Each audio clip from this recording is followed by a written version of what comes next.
Sir, വളരെ പ്രധാനപ്പെട്ട കാര്യങ്ങളെ സംബന്ധിച്ച് സംസാരിക്കേണ്ട ഈ വേദിയിൽ അവർ ചോദിക്കുന്നില്ല എന്ന് മാത്രമല്ല സാർ, ഇപ്പോ ജനങ്ങളെല്ലാം കാണുന്നുണ്ട് സാർ.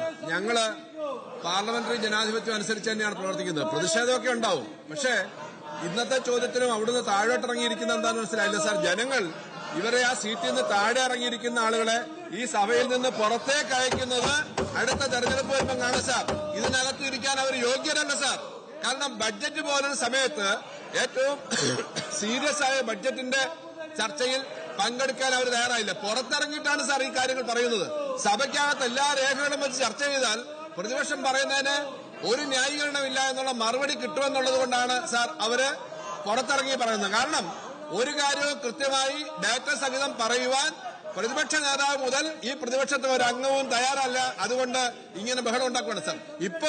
ഇപ്പൊ നടക്കുന്ന കാര്യങ്ങളിൽ സാർ എന്തുകൊണ്ടാണ് സാർ ഇപ്പോ ഈ കോടതി കേസിനകത്ത് ഇങ്ങനെ ഇടപെടുന്നത്? കോടതി പറഞ്ഞ SIT എന്ന് പറഞ്ഞാൽ കോടതി പറഞ്ഞ ഉദ്യോഗസ്ഥന്മാരെ എടുക്കുന്നു. ആ കോടതി തന്നെ ഡയറക്ട് ചെയ്യുന്നു. കോടതി കേൾക്കുന്ന അല്ലെങ്കിൽ കോടതിയുടെ നിരീക്ഷണത്തിന് വിധേയമായി മാത്രം അന്വേഷണം നടക്കുമ്പോൾ ഇവര് അതിനെ കുറ്റപ്പെടുത്തുന്നത് എന്താ സാർ? സാർ, ഇപ്പൊ തന്ത്രിയോ മറ്റാരെങ്കിലും ആയിക്കോട്ടെ, കേസ് അന്വേഷണം നടക്കല്ലേ സാർ? എന്താ പ്രശ്നം?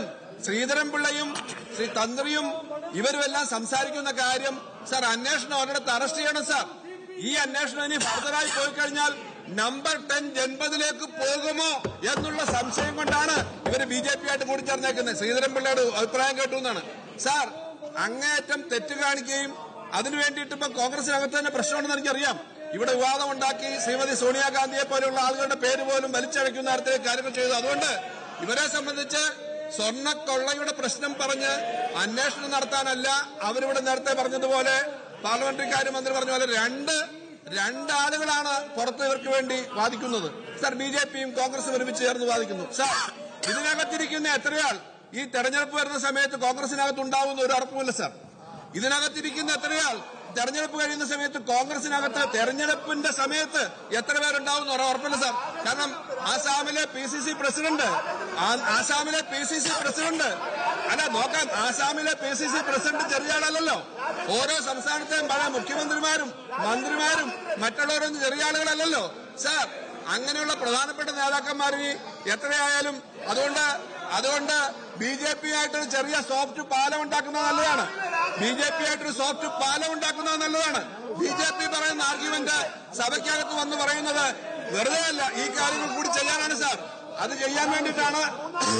അതുകൊണ്ട് ആസാമിലെയും ആന്ധ്രയിലെയും തെലങ്കാനയിലെയും കാര്യങ്ങളൊക്കെ നോക്കിയാൽ മതി.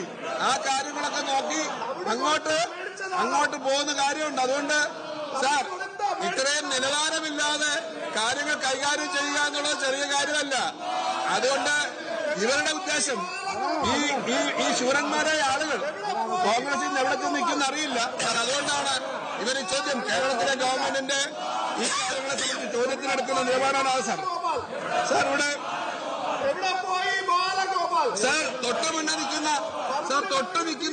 മുന്നിൽ നിൽക്കുന്ന ആളെ പോലും കാണാത്ത ഉരുളന്മാരെ പോലെ പെരുമാറുന്ന കാര്യങ്ങൾ.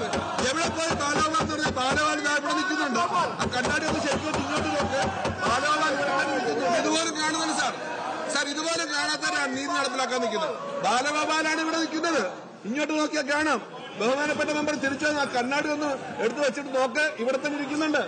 അതുകൊണ്ട് എവിടെ പോയി കൂടുള്ളവരെന്ന് അന്വേഷിച്ചാൽ മതി. ചിലരൊക്കെ BJP എന്റെ ഓരോ സ്ഥലത്തുമുണ്ട്. അതുകൊണ്ട്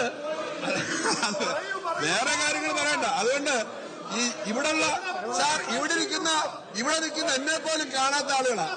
എന്നെ പോലും കാണാൻ കഴിയാത്ത ആളുകൾ ഇവരെന്താ കാണുന്നത്? അപ്പൊ ഇവരെ ഇതെല്ലാം തമസ്കരിക്കാൻ ശ്രമിക്കുകയാണ്. ഒന്ന് ശരിക്കും നോക്കിക്കോളൂ. ഇവിടെ നിപ്പുണ്ട് സാർ. മനസ്സിലായല്ലോ സാർ. ഇത്രയാണ് സാർ അടിസ്ഥാനം. എന്താണ് പറയുന്നത്, എന്താണ് ചെയ്യുന്നത്, എന്താണ് അടിസ്ഥാനം, എന്താണ് അർത്ഥം എന്നൊക്കെ അറിയാതെ അതിനെ കൂടെ നിങ്ങളെപ്പോലുള്ള ആളുകളുടെ മുദ്രമിക്കുന്നുള്ളൂ. എത്ര കഷ്ടമാണ് സാർ. ഇവരെപ്പോലുള്ള ആളുകൾ മുദ്രാവാക്യം വിളിക്കുന്നുള്ളൂ. എത്ര കഷ്ടമാണ് സാർ. ഈ ചോദ്യത്തിന്റെ കാര്യത്തിനകത്ത് വിശദമായ മറുപടി ഉണ്ട് സാർ. ആ മറുപടി അവർക്ക് ആവശ്യമില്ല, പക്ഷെ കേരളത്തിന് ആവശ്യമുണ്ട് സാർ. കേരളത്തിന്റെ കയറ്റുമതി ഈ വർഷം 89% വർദ്ധിച്ചെന്നുള്ള ആൻസർ ഞാൻ ആദ്യം കൊടുത്തു. 89% കേരളത്തിന്റെ കയറ്റുമതി ഈ വർഷം വർദ്ധിച്ചത്. അതൊന്നും അവർ ചോദിക്കാൻ തയ്യാറുണ്ട് സാർ. ഇവിടെ നികുതി പിരിവ് കാര്യക്ഷമമാക്കുന്നതിനെ പറ്റിയുള്ള ചോദ്യമാണ്. അതിനകത്ത് വളരെയേറെ കാര്യങ്ങൾ ചെയ്തിട്ടുണ്ട്. ഞാൻ എല്ലാ വിശദാംശങ്ങളും പറയുന്നില്ല സാർ. കാര്യക്ഷമമാക്കുന്നതിന് വേണ്ടി GST വകുപ്പിനെ പുനഃസംഘടിപ്പിച്ചു. Tax payer service, audit, intelligence and enforcement എന്നീ 3 വെട്ടിക്കലുകളായി തിരിക്കുകയും ചെയ്തിട്ടുണ്ട്. ഇതിൽ ഓരോ വിഭാഗങ്ങളും നികുതി പിരിവ് ഊർജിതമാക്കുന്ന പ്രവർത്തനങ്ങൾ നടത്തി വരുന്നു.